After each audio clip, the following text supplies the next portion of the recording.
seryosong panggamot. Noong 1972, sina Leonard A. Fish at Robert C. Cox ay nag-iisip ng paraan para makagawa ng panibagong medical tool, isang homogeneous composition o chemical mixture na pwedeng ispray sa nabaliang buto para agad magkaroon ng instant cast. Nagko na kailang palong be. Instant gagaling tayo.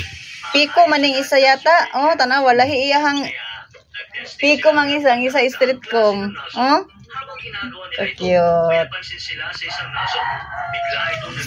Astig. Oh? Sa papiko mag isa ka street com.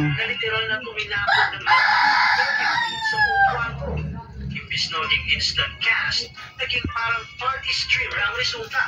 Kaysa naman ibasura ang nakakatawang result ng experiment, ginawa nilang mas safe at makulay ang formula. Hindi na sticky at mas party vibe na. Doon tuluyang binuo ang silly string.